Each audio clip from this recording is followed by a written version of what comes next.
असां पंहिंजे नाज़रीन लाइ इहा ख़बर ॿुधाईंदा आहियूं त सदर आसिफ अली ज़रदारी सिंधु दरिया मां 6 नवां केनाल कढण वारे फ़ैसिले जी मुखालफ़त करे छॾी आहे। सदर आसिफ अली ज़रदारी सिंधु मां 6 नवां केनाल कढण वारे फ़ैसिले जी मुखालफ़त कई आहे।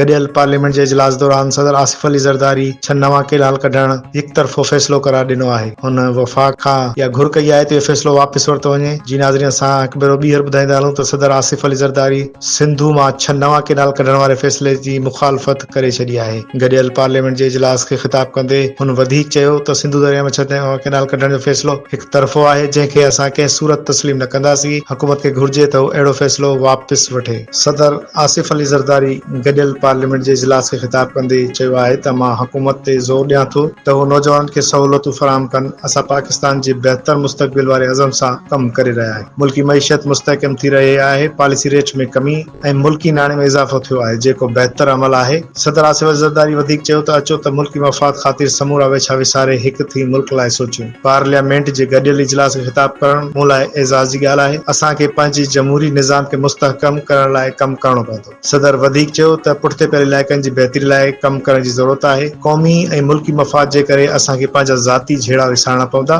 सदर आसिफ अली ज़रदारी वधीक चयो त ज़री शोबे में जदीद तरीक़े सां बहितरी आणे सघिजे थी। गॾियल इजलास दौरान सदर आसिफ अली ज़रदारी जे ख़िताब वक़्तु अपोज़िशन मेंबरनि सख़्त नारेबाज़ी कई। मुख़ालिफ़ धुर अॻवान उमर अयूब भी ही नारेबाज़ी कराई। असां पंहिंजे नाज़रीन खे हिकु भेरो ॿीहर ॿुधाईंदा हलूं त सदर आसिफ अली ज़रदारी गॾियल पार्लियामेंट इजलास खे ख़िताब कयो आहे, जंहिं दौरान मुख़ालिफ़ धुर सख़्त नारेबाज़ी कई आहे। सदर आसिफ अली ज़रदारी गॾियल पार्लियामेंट जे इजलास खे ख़िताब कंदे चयो आहे त मां हुकूमत ते ज़ोर ॾियां थो त हू नौजवाननि खे सहूलियतूं फराहम कनि। असां पाकिस्तान जे बहितर मुस्तक़बिल वारे अज़म सां कमु करे रहिया आहियूं। मुल्की मईशत मुस्तहकम थी रही आहे, पॉलिसी रेट में कमी ऐं मुल्की नाणे में इज़ाफ़ो थियो आहे, जेको बहितर अमल आहे। सदर आसिफ अली ज़रदारी वधीक चयो त अचो त मुल्की मफ़ाद ख़ातिर समूरा वेछा विसारे हिक थी मुल्क लाइ सोचियूं। पार्लियामेंट जे गॾियल इजलास खे ख़िताब करण मूं लाइ एज़ाज़ जी ॻाल्हि आहे। असांखे पंहिंजी जमहूरी निज़ाम खे मुस्तहकम करण लाइ कमु करणो पवंदो। सदर वधीक चयो त पुठिते पियल इलाइक़नि जी बहितरी लाइ कमु करण जी ज़रूरत आहे। क़ौमी ऐं मुल्की मफ़ाद जे करे असांखे पंहिंजा ज़ाती झेड़ा विसारणा पवंदा। सदर आसिफ अली ज़रदारी वधीक चयो त ज़री शोबे में जदीद तरीक़े सां बहितरी आणे सघिजे थी।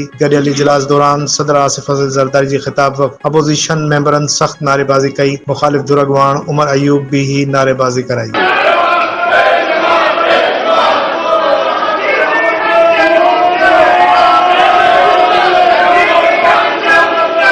I would like to appreciate the government's efforts putting the country on a positive path to economic growth.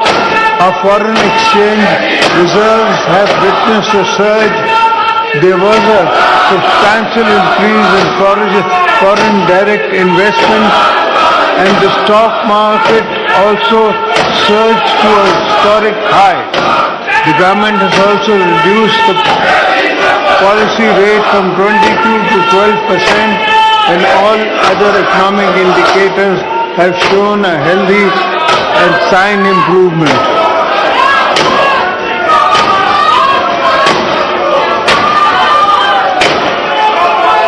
Honorable members, you are aware the population